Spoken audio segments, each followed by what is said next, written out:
Oh, wiggle, wiggle. Hi, hello, hi. So, today I want to talk to you all about ADHD. Specifically, what I want to talk about is one of the lesser known symptoms of ADHD called rejection sensitive dysphoria, also known as RSD. Before we get into this, of course, trigger warning, we are talking about mental health and mental health symptoms. I just wanted to prepare you for that so that you know what we're talking about and you're not taken off guard. So, what is rejection sensitive dysphoria? Well, I'm glad you asked. Rejection sensitive dysphoria is extreme emotional response to rejection and or extreme fear of rejection. It could even be extreme emotional reactions to the potential of being rejected. So that means a lot of things. It's not only being rejected by others, but being rejected by yourself. So I'll elaborate on that. Having extremely high expectations for yourself that you can never attain, never feeling satisfied with any of your work, avoiding taking on new projects or meeting new people or going to new places because you're worried that you will not be enough, worried that you'll somehow fail the situation, that you won't be able to do it. That is rejection sensitive dysphoria. Oftentimes, rejection sensitive dysphoria could be misdiagnosed, especially in people who are assigned female at birth, as borderline personality disorder. This is because borderline personality disorder, one of its main characteristics is extreme emotional responses, but they are very different. So rejection sensitive dysphoria is actually caused genetically. It's caused by your ADHD, and it's something that's passed down genetically, and it has nothing to do with trauma. Trauma can, of course, exacerbate the symptoms of rejection-sensitive dysphoria, but it will never be the cause of rejection-sensitive dysphoria, whereas borderline personality disorder is usually the direct result of trauma, particularly childhood trauma. Another thing that differentiates BPD from RSD is that RSD episodes tend to be very intense but short-lived. So let's say a lot of people with RSD might experience symptoms of social anxiety, like not wanting to make a phone call because you're afraid you're going to mess it up, or you're afraid of rejection, you're afraid that the person on the other line, you don't know how they're going to react, so you'll avoid it. But once the phone call is done, if someone else makes a phone call, if you made the phone call, typically the symptoms of distress should be gone, whereas someone with BPD will often experience more prolonged feelings of distress, and it'll take longer to come down from that. They're also differentiated in that rejection-sensitive dysphoria is more about the fear of rejection, whereas borderline personality disorder is more about the fear of abandonment. I know that they sound really similar, but they're not actually exactly the same. There are also major differences in that BPD includes an unstable self-image, so thinking that you're really, really great, but then very quickly thinking that you're absolutely the worst person ever. That's not characteristic of someone with rejection-sensitive dysphoria. Dissociative episodes are not part of rejection-sensitive dysphoria, although they could be part of other disorders, including PTSD. A good way to explain the difference, I think, between fear of rejection versus fear of abandonment would be, let's say, like, I'm going to use myself as an example. When I met my girlfriend, I was definitely very afraid that she would reject me, and it made me almost not want to see her. As much as I enjoyed spending time with her, my knee-jerk reaction was, I need to get away from this person because I have to wait until like I'm absolutely perfect so that then I could see her, and this way I know she'll not hate me. But the thing about rejection-sensitive dysphoria is that you will likely never attain that expectation. I'm not gonna wake up one day and like turn into like a Super Saiyan or like go into the Avatar state and suddenly it's going to be like the perfect day to see my girlfriend. Whereas someone with BPD, let's say, could be in a long-term stable relationship and still continue to feel the fear of rejection, and that could cause a lot of unhealthy dynamics in the relationship. It's different, and it's a lot more complex in that way. So hopefully that clarifies it a bit. I don't want to focus too much on BPD because this is a video about rejection-sensitive dysphoria, but it was just to clarify that because upon first learning about RSD, my first response was, well, what's the difference between this and BPD? So just to hopefully that clarified that a bit.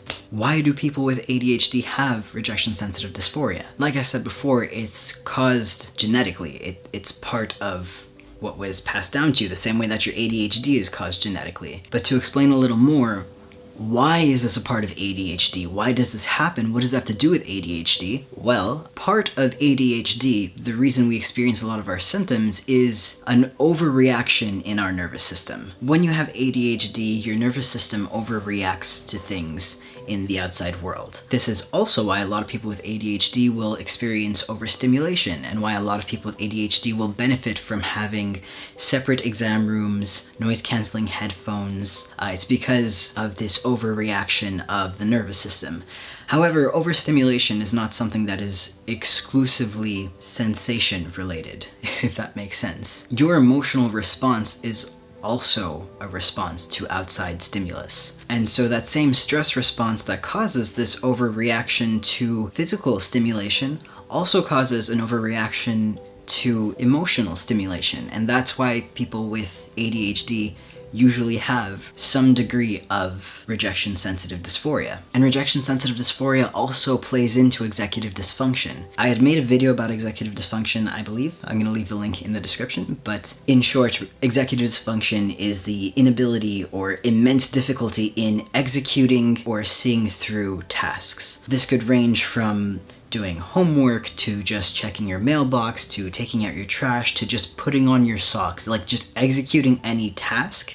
The inability or extreme difficulty with executing those tasks or seeing the task through is executive dysfunction. Rejection-sensitive dysphoria plays a role in executive dysfunction in that oftentimes part of that inability to do things is being exacerbated by the fear of rejection. That emotional and physical response, the feeling that you can't start this task, you don't know how to start the task, that like when it feels impossible, that wall that you hit, oftentimes it will be coupled with, or it could even be caused by, this fear of failure, of inadequacy, of like, there's no way I can do this, that I'm overwhelmed, I can't. And speaking of that, you know, feeling like you physically can't do something, oftentimes the emotional reaction we have from rejection-sensitive dysphoria is in fact physical. I have explained this before in other videos, and it's so funny that for a long time I didn't know, but growing up, if I would be really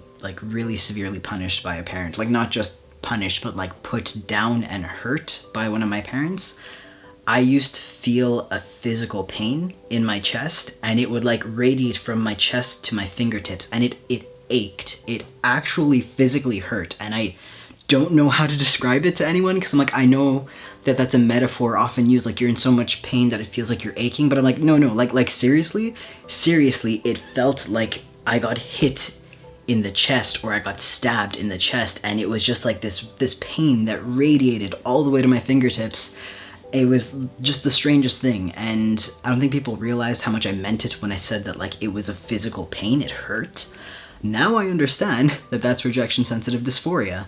Going back to how this is part of ADHD, it is your nervous system overreacting to a stimulus. Be it a physical stimulus or an emotional stimulus, it is a physical stress response that is a lot more extreme than what is typically supposed to happen. Some last little symptoms of RSD, because I know I didn't go through all of them in great detail, but just to like list some off, are low self-esteem, being easily embarrassed, withdrawing from people, withdrawing from social situations, feeling like a failure or that you're not living up to other people's expectations, even if no one is saying anything, it's just that's how you feel. And as you can see, a lot of those tick the box for an anxiety disorder. Let's say I have a lot of difficulty texting people back. I'm really bad at it. Like I have tried everything and it feels physical. I've been in therapy for a long time, and I'm like, I just can't sometimes. It's actually that. I can't respond to them in that moment. It is a mix of things, but that mix of things is rejection-sensitive dysphoria.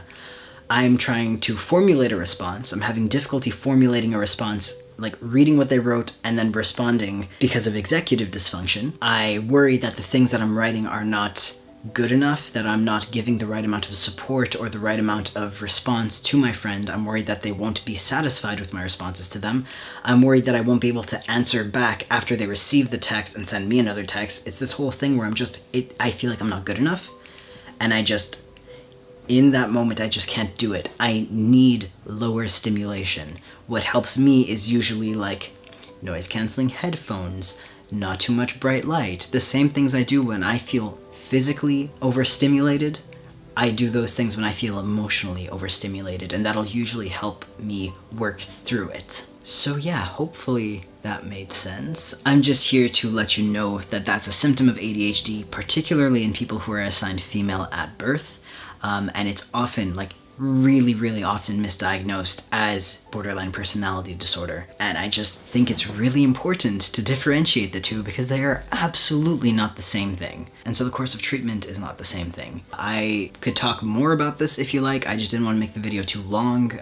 It's kind of hard to talk about really complex topics in a short amount of time, but kind of like in a nutshell, that's rejection-sensitive dysphoria. Hope that was informative. Let me know what you think. Thank you so much for watching. I hope you have a great day and a great week, and you take care of yourselves. All right, thanks. Bye.